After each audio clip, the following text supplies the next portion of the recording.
নমস্কার, ভারত টিভিতে আপনাদের সবাইকে স্বাগত। আজকে মুখোমুখি সত্যান্বেষীতে যিনি আমাদের অতিথি রয়েছেন তিনি আর কেউ নন, তার বহুমুখী প্রতিভা। কেন বলছি, একাধারে তিনি নাট্য ব্যক্তিত্ব, অন্যদিকে সাংসদ, রাজনীতিবিদ। আমাদের সঙ্গে এই মুহূর্তে রয়েছেন অভিনেতা, নাট্যকার এবং সাংসদ শ্রী পার্থ ভৌমিক মহাশয়। পার্থবাবু, আপনাকে ভারত টিভিতে অনেক স্বাগত। আজকে আপনার রায়গঞ্জে আসার কারণটা কি, এটা প্রথমে শুনব। না, মূলত আপনারা জানেন এখানকার বিধায়ক কৃষ্ণ কল্যাণী, তিনি নানান রকম সামাজিক কাজ, সাংস্কৃতিক কাজ, এইসব কাজে নিজেকে ব্যস্ত রাখেন এবং মানুষের পাশে থাকেন। তারই আমন্ত্রণে এখানে একটি সাংস্কৃতিক অনুষ্ঠান আছে, তার আমন্ত্রণেই আমার এখানে আসা। এটাই মূলত কারণ আজকের এই রায়গঞ্জে আসার। নাট্যচর্চা একটা বড় বিষয় রায়গঞ্জের ক্ষেত্রেও, একটা সংস্কৃতি পীঠস্থান এই দিনাজপুর, দিনাজপুর। সেই ক্ষেত্রে এখানে এসে আপনি নিজেও সম্ভবত নাটক করবেন, অভিনয় করবেন, কতটা এক্সাইটেড আপনি? না, মূলত উত্তর দিনাজপুর মূলত স্বাভাবিকভাবেই এখানে নাট্যপ্রেমীদের একটা বড় জায়গা, এবং আমি এর আগে কখনো রায়গঞ্জে অভিনয় করতে আসিনি। আজকে এসেছি, এটা আমার কাছে পরম সৌভাগ্য এবং এর জন্য আমি কৃতজ্ঞ আমার এখানকার বিধায়ক কৃষ্ণ কল্যাণীর কাছে। নাটক শেষে আমার ধারণা যে নাটকটি মঞ্চস্থ হবে মানুষের ভালো লাগবে, আমি এটুকু বলতে পারি। এবারে একটা কথা বলি রাজনীতির বিষয়ে। রাজনীতির যা পরিবেশ পরিস্থিতি, সেখানে কি কোথাও মনে হয় না এই নাটক, গান বাজনা কোথাও একটু হারিয়ে যাচ্ছে? না, মূলত দেখুন, বিশ্বায়নের প্রভাবে একটা বড় প্রভাব তো এই ধরনের সেক্টরের ক্ষেত্রে পড়েছে, শুধু নাটকের ক্ষেত্রে নয়, আপনি চলচ্চিত্রের ক্ষেত্রে বলুন, সমস্ত জায়গাতেই এর একটা প্রভাব পড়েছে। মানুষ এখন অনেক বেশি মোবাইলমুখী হয়ে গেছে।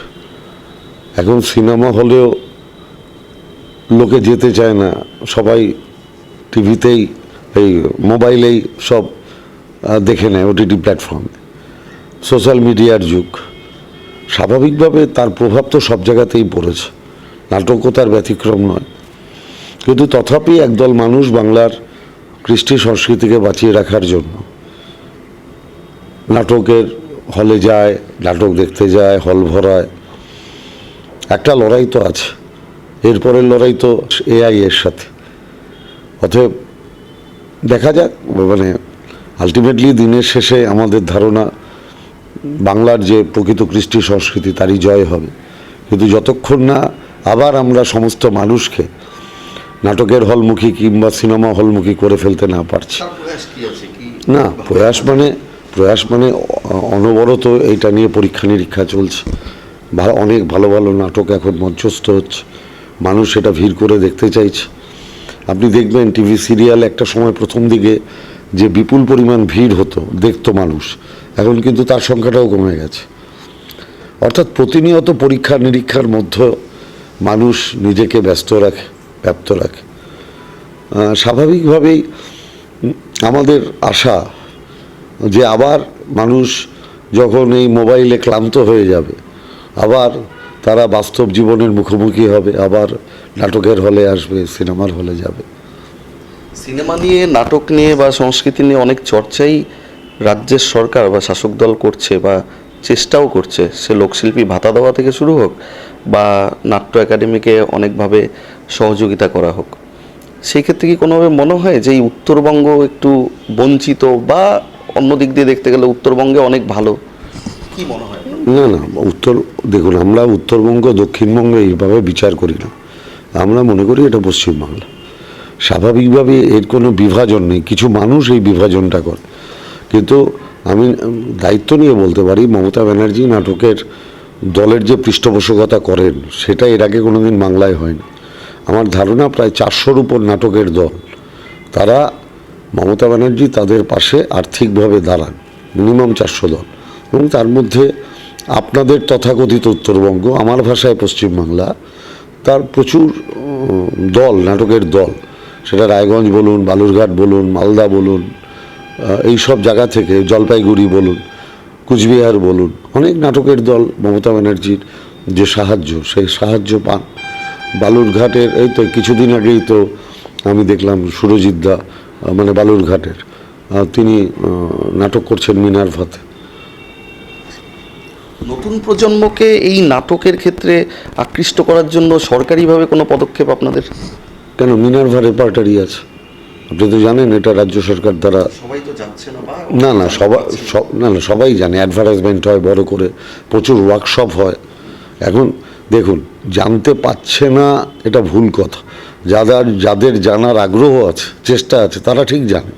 না, উত্তরের থেকে দক্ষিণবঙ্গে চর্চাটা অনেক বেশি, প্রচুর নাট্যকাররা রয়েছে, নাট্যবিদরা রয়েছে, এটা বলাই হয় না। সেটা ওই রকমভাবে বিচার হয় না। বালুরঘাটের হরিমাধব বাবু কি করে সারা বাংলায় পরিচিত নাম হলেন?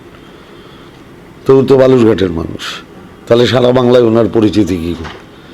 বললাম না, ওই রকমভাবে বিচার হয় না। আপনার প্রতিভা থাকলে আপনি যেখানেই থাকুন, আপনাকে কেউ আটকে রাখতে পারবে না। পার্থবাবু, এখন উত্তরবঙ্গে মুখ্যমন্ত্রী রয়েছেন, আজকে এখানে মহাকাল মন্দিরের উদ্বোধন, কোথাও মসজিদের উদ্বোধন করছেন অন্য কেউ। এই মন্দির, মসজিদ, খেলা বা নাটক যেটাই বলুন, রাজনীতির ক্ষেত্রে, রাজনীতির ময়দানে, সেটা কি 2026কে সামনে রেখে? না, তাহলে তো জগন্নাথ দেবের মন্দির অনেক আগে হয়েছে, তখন তো কোনো নির্বাচন ছিল না। মমতা ব্যানার্জি ওরকমভাবে দিনকাল দেখে কোনো কিছু করে না। আপনি যদি খুব ঠান্ডা মাথায় হিসাব করেন, মমতা ব্যানার্জি লক্ষ্মীর ভাণ্ডার চালু করেছিল কিন্তু 2021-এর বিধানসভা নির্বাচন হয়ে যাওয়ার পর। যদি নির্বাচনটাই লক্ষ্য থাকতো, তাহলে তো লক্ষ্মীর ভাণ্ডারটা 2021-এ বিধানসভা নির্বাচনের আগে দিত। উনি কিন্তু আগে দেয়নি, 21-এর বিধানসভা নির্বাচন হয়ে যাওয়ার পরে দিয়েছে। না, একটা হিন্দুত্ববাদী একটা ব্যাপার রয়েছে উত্তরবঙ্গের ক্ষেত্রে, দেখা যাচ্ছে শাসক দলের তৃণমূল কংগ্রেসের ভোট ব্যাংক অনেকটা কম, সেই কারণেই কি এই পন্থা? 2024-এর লোকসভার রেজাল্ট দেখুন না। আপনার কি মনে হয় যে 2021-এ বিজেপি যে জায়গায় আপনাদের তথাকথিত উত্তরবঙ্গে ছিল, আমার ভাষায় বাংলার এই প্রান্তে ছিল, সেটা কি 2024-এ ছিল? রাজনীতিবিদরাই উত্তরবঙ্গ আর দক্ষিণবঙ্গ বলে না, আমি এই যে বললাম, আমি বলি না, এবার অন্য কেউ বলতেই পারে, তার দায়িত্ব তো আমি নেব না। আমি তো শুনেছি অভিষেক বন্দ্যোপাধ্যায় বক্তৃতায় বলেন, আমি উত্তরবঙ্গ দক্ষিণবঙ্গের বিভাজনে বিশ্বাস করি না, আমাদের কাছে একটাই বাংলা, তার নাম পশ্চিমবঙ্গ। 2024-এই বিজেপির ভোটের পার্সেন্টেজ কমে গেছে। আমি হয়তো জিততে পারিনি, কিন্তু দেখুন আমার ভোটের হার বেড়েছে, আমার সমর্থন বেড়েছে, গণসমর্থন বেড়েছে। অতএব যে ধারা 24 থেকে শুরু হয়েছে, আপনি 26-এর রেজাল্ট দেখে নেবেন। কতটা আশাবাদী 26-এ? 100% আশাবাদী, 100% আশাবাদী। মানুষ তিতিবিরক্ত ভারতীয় জনতা পার্টির উপর, তাদের অগণতান্ত্রিক পদক্ষেপ দেখে। যেভাবে হিটলারি কায়দায় সমস্ত স্বশাসিত সংস্থাকে দলদাসে পরিণত করা হচ্ছে, এমনকি নির্বাচন কমিশনকে যেরকমভাবে ভারতীয় জনতা পার্টি পার্টি অফিসে পরিণত করেছে। নির্বাচন কমিশনের মূল মুখ্য নির্বাচনী কমিশন যখন একজন বিজেপি নেতার মতো আচরণ করছেন, এর বিরুদ্ধে একটা প্রতিরোধ অতি অবশ্যই হবে। সেটা আজ না হয় কাল, এবং বাংলা সেটার পথ দেখাবে। আপনি মিলিয়ে নেবেন, হিটলার স্বৈরতান্ত্রিক ব্যবস্থা কায়েম করেও সারা জীবন রাজত্ব করতে পারেনি, চাউসেস্কো করতে পারেনি। বিজেপি তো তাদের হাতে পরিসংখ্যান নেই। আপনার কি মনে হচ্ছে না, নির্বাচন কমিশনার যখন বলে অ্যাডমিট কার্ড অ্যালাউ না, তখন আপনার মনে হয় না যে এটা একটা স্বৈরতান্ত্রিক ব্যবস্থা? আমি আপনাদের জিজ্ঞেস করছি। কমিশনের কথা বললেন, এই এসআইআর নিয়ে আমাদের উত্তর দিনাজপুরে চাকুলিয়াতে কালকে ভয়ঙ্কর ঘটনা ঘটেছে, আগুন জ্বলেছে এবং সেখানে পুলিশকেও আহত হতে হয়েছে, আক্রান্ত হতে হয়েছে। তো সবটা মিলিয়ে যে এসআইআর পরিস্থিতি, আপনারা শাসক দলের পক্ষ থেকে এসআইআর নিয়ে সাধারণ মানুষকে সহযোগিতা করলেন, সেটা আমরাও দেখলাম, সবাই দেখলাম, কিন্তু এই পরিস্থিতি কেন তৈরি হচ্ছে? আদতে তো তারা তো ভোটার, তাদের সুরক্ষা কোথায়? সেটাই তো বলছি, এই যে হিটলারি কায়দায় এসআইআরের নামে একটা মানুষের ভোট বাতিল করে দেওয়ার চক্রান্ত, আজকে বাংলা থেকে যে লড়াই শুরু হয়েছে, এটাই আগামী দিনে সারা ভারতবর্ষে আগুনের মতো ছড়িয়ে পড়বে। এবং সেই আগুনে ভারতীয় জনতা পার্টি, তার সরকারকেই জ্বলতে হবে, অন্য কেউ জ্বলবে না। মিলিয়ে নেবেন আপনি। মমতা ব্যানার্জি যে রাস্তাটা দেখালেন ভারতবর্ষের মানুষকে, ভারতবর্ষের মানুষ সেই পথেই হাঁটবে। উত্তরবঙ্গে প্রধানমন্ত্রী আসছেন এবং রেলকে নিয়ে রাজনীতি করা হচ্ছে বলে তৃণমূলের শীর্ষস্তরীয় নেতারা বলছেন, কি বলবেন? না, উনি তো যেটা বলেন সেটা তো কার্যে পরিণত করেন না। কোনো ভালো কাজ করলে অতি অবশ্যই স্বাগত। আমি তথাকথিত সমালোচনার মধ্যে যাব না, কিন্তু উনি যে কাজটা করেন সে কাজটা উনি কোনোদিনই সম্পূর্ণ করতে পারেননি। উনি সবসময় গিমিকে বিশ্বাস করেন, এই জন্য মানুষকে নোটবন্দির লাইনে দাঁড়িয়ে মরতে হয়েছে। ডিমনিটাইজেশন টোটালি ব্যর্থ। এই জন্যই ভারতবর্ষের মানুষ জেনেছে যে অপারেশন ব্লু স্টার বলুন আর যাই বলুন, আলটিমেটলি উগ্রপন্থা শেষ হয়নি।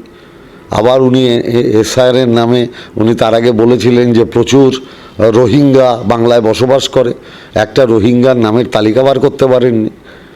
অর্থাৎ যারা গিমিকের রাজনীতিতে বিশ্বাস করে, কিন্তু সৌভাগ্যের বিষয় সেই গিমিকটা আস্তে আস্তে মানুষের কাছে পরিষ্কার হয়ে যাচ্ছে। হুমায়ুন কবিরের মতো নেতা তিনি বেরিয়ে গেলেন, তাতে একটা সংখ্যালঘু ভোটে ব্যাপক প্রভাব পড়বে শাসক দলের। সেই ক্ষেত্রে হিন্দু সেন্টিমেন্ট, হিন্দু ভোটকে কাছে নেওয়ার জন্য কি মহাকাল মন্দির বা হিন্দুদের মন্দির তৈরি বা এই ধরনের হিন্দুত্ববাদী কথাবার্তা? আমি তো আপনাকে প্রথমেই বললাম, এরকমভাবে ধর্মের ভিত্তিতে রাজনীতি তৃণমূল কংগ্রেস করে না, মমতা ব্যানার্জি করে না। যদি করতেন, এই যে আপনি বললেন একটা নির্বাচন, জগন্নাথ মন্দিরে যখন উদ্বোধন হয়েছিল তখন কোনো নির্বাচন সামনে ছিল না। আর বিক্ষিপ্তভাবে কে কোথায় কি করছে, তাদের অরিজিনাল উদ্দেশ্য কি সেটা মানুষ জানে। এবং ভারতীয় জনতা পার্টি সারা ভারতবর্ষের ক্ষেত্রে যে এইরকমভাবে বিভেদমূলক রাজনীতি তৈরি করে এবং ওরা যে সংখ্যাগুরুর তত্ত্ব দিয়ে রাজনীতি করে, তাতে ওদের অতি অবশ্যই পয়সার বিনিময়ে ওরা একটা পোর্শনকে কেনার চেষ্টা করে যারা ওদের ধর্মের বিরুদ্ধাচরণ করে, এবং তাদের কোনো কোনো সময় পারচেস করে তাদের ভোটের ময়দানে নামিয়ে দেওয়া হয়। 2021-এ যেরকম আপনারা দেখেছেন আইএসএফের নামে একদল মানুষকে নামিয়ে দেওয়া হয়েছিল।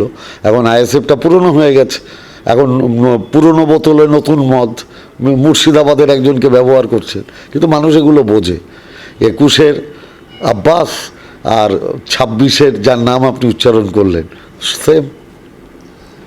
আচ্ছা, বলছি নবান্নের সামনে ধর্নায় বসার আবেদন জানিয়ে কলকাতা হাইকোর্টের দ্বারস্থ হয়েছেন শুভেন্দু অধিকারী, কি বলবেন? হ্যাঁ, প্রত্যেকের অধিকার আছে হাইকোর্টে যাওয়ার, আমার কিচ্ছু বলার নেই, প্রত্যেকের অধিকার আছে। আর এই যে আইপ্যাক কাণ্ডে যে তল্লাশির ঘটনা, তার প্রেক্ষিতে যে রাজ্য রাজনীতি উত্তাল, মনে হচ্ছে যে সেই ক্ষেত্রে যদি কেন্দ্রীয় কোনো তদন্তকারী সংস্থাকে দায়িত্ব দেওয়া হয়, সেই ক্ষেত্রে কি পরিস্থিতি হবে তৃণমূলের? আমার কি পরিস্থিতি, আমি তো আপনাকে বললাম, হিটলারি কায়দায় যে সন্ত্রাস ওরা চালাচ্ছে, স্বশাসিত ইডিকে নিজের পার্টি অফিস বানিয়ে ফেলেছে। সারা ভারতবর্ষে 3টে আইপ্যাকের অফিস আছে, তা শুধু বাংলায় রেট হলো কেন? 2020-র কেস 26-এর নির্বাচনের আগে কেন? এগুলো মানুষ বোঝে না। মানুষ এত করেছি তো, মিটিং মিছিল সব করেছি, আরও বেশি করে মানুষকে একত্রিত করে। হ্যাঁ, আপনি দেখতেই পারবেন ভোটের রেজাল্টে 26-এ নিচ্ছে কি নিচ্ছে না। আপনি যান না, জনমত সমীক্ষা করুন। মনে হয় যে মুখ্যমন্ত্রীকে আটকে দেওয়ার জন্য সেই জন্য কোনো প্রয়াস? না, করুক না, ক্ষমতা থাকলে আটকে দেখাক। ভারতীয় জনতা পার্টি, নরেন্দ্র মোদী, অমিত শাহ ক্ষমতা থাকলে আটকে দেখাক, ক্ষমতা থাকলে আটকে দেখাক, দেখবো কত বুকের পাটা আছে। বললাম তো, ক্ষমতা থাকলে দেখাক কত ক্ষমতা আছে, আমরাও বাংলার মানুষ দেখতে চাই। সেক্ষেত্রে আপনাদের পদক্ষেপ? আরে আগে হলে তারপরে তো বলবো, আগে ক্ষমতা দেখাক, কত দম আছে দেখাক। বললাম তো, এদের কত ক্ষমতা আছে এটা করে দেখাক না, মমতা ব্যানার্জিকে ছুঁয়ে দেখুক। এবার একটু আমাদের জেলার প্রসঙ্গে আসি। আমাদের এই জেলায় যে কটা বিধানসভা আছে তার মধ্যে উল্লেখযোগ্য হচ্ছে রায়গঞ্জ বিধানসভা। রায়গঞ্জের বিধায়ক, তিনি একমাত্র বিধায়ক কৃষ্ণ কল্যাণী, যিনি বিজেপির টিকিটে জয়ী হয়েছিলেন প্রথমবার বিজেপির এমএলএ, এবং তার পরবর্তীতে বাই ইলেকশনে তিনিই প্রথমবার শাসক দল তৃণমূল কংগ্রেসের এমএলএ। 26-এ পরিসংখ্যান যা বলছে তাতে কৃষ্ণ কল্যাণী ভার্সেস বিজেপি, এই লড়াইটা কতটা কঠিন হতে পারে? আপনারা কিভাবে এই বিষয়টাকে দেখছেন এই কেন্দ্র? না, ওইরকমভাবে ইন্ডিভিজুয়ালি কোনো কেন্দ্রকে আমরা দেখি না। আমরা যখন দেখি আমরা 294টা কেন্দ্রই দেখি। আমাদের অর্জুনের যেরকম লক্ষ্য ছিল পাখির চোখ, আমাদেরও লক্ষ্য হচ্ছে 294টা বিধানসভা কেন্দ্র। সেখানে ইন্ডিভিজুয়ালি কোনো বিধানসভাকে, তার জন্য আমাদের যারা দলের উচ্চতর পর্যায়ে আছে তাদের পর্যালোচনা চলছে। আইপ্যাক আমাদের এই কাজটা করে। অতএব স্বাভাবিকভাবে এটা মানে সাংবাদিকদের সামনে বলার কোনো বিচার্য বিষয় নয় এটা দলের আভ্যন্তরীণ বিষয়। পাশেই দেখা যাচ্ছে কালিয়াগঞ্জ, সেখানে বলতে গেলে বিধায়ক কখনো বিজেপিতে, কখনো তৃণমূলে, আবার কখনো ব্যাক করে বিজেপিতে। এবার লোকসভার নিরিখে দেখা যাচ্ছে ভোট সংখ্যা বিজেপির রায়গঞ্জ এবং কালিয়াগঞ্জে প্রচুর। সেই জায়গাটা কি করে আপনারা মসৃণ করবেন? কর্মসূচির মাধ্যমেই আমাদের মানুষের আরও বেশি কাছাকাছি যেতে হবে, এবং আমার ধারণা মানুষ এটা উপলব্ধি করতে পারবেন যে ভারতীয় জনতা পার্টি আর যাই হোক মানুষের পার্টি না। রায়গঞ্জের মানুষের ক্ষেত্রে কি বলে যাবেন? তৃণমূল কংগ্রেসের সাথে থাকুন, মমতা ব্যানার্জির পাশে থাকুন। সাংসদ আমাদের নেতা অভিষেক বন্দ্যোপাধ্যায়ের যে আন্দোলন ভারতীয় জনতা পার্টির বিরুদ্ধে মমতা ব্যানার্জির নেতৃত্বে, তাকে শক্তিশালী করুন। বিধায়ক কৃষ্ণকল্যাণী রায়গঞ্জের, তার পাশে থাকুন, কারণ তিনি মানবিক, তিনি সাংস্কৃতিক মনোভাবাসম্পন্ন, তিনি রায়গঞ্জের মানুষের বিপদে আপদে ছিলেন এবং আমার ধারণা আগামী দিনেও থাকবেন। যাকে দেখেছেন, পাশে পেয়েছেন, তার পাশে থাকুন। অসংখ্য ধন্যবাদ পার্থবাবু আপনাকে ভারত টিভিতে সময় দেওয়ার জন্য। আগামীতে আরও কিছু এপিসোড নিয়ে আসছি আপনাদের সঙ্গে। ততক্ষণ দেখতে থাকুন ভারত টিভি, প্রতিদিন প্রতিক্ষণ মানুষের পাশে। রেডিমেড পোশাকের মনকাড়া কালেকশন নিয়ে এবার হাজির রায়গঞ্জের বসন্ত স্টোর্স। একই ছাদের নিচে পেয়ে যাবেন লেহেঙ্গা, চুড়িদার, শাড়ি, ব্লেজার সহ ছোট বড় সবার মনের মতো পোশাক। তাই আর দেরি নয়, আজই আসুন বসন্ত স্টোর্সে। আমাদের ঠিকানা বিধাননগর মোড়, NS রোড, রায়গঞ্জ, উত্তর দিনাজপুর।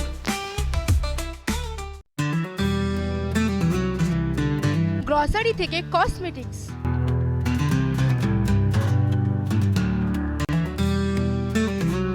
আপনার যে কোনো প্রয়োজনীয় জিনিস পেয়ে যাবেন একই ছাদের তলায়।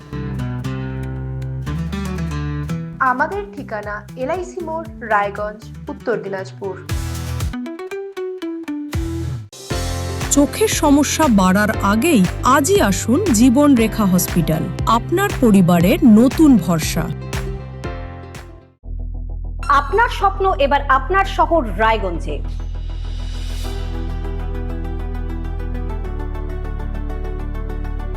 এবারে শক্তিশালী পালসার N160 আপনাদের স্বপ্ন পূরণের জন্য প্রস্তুত।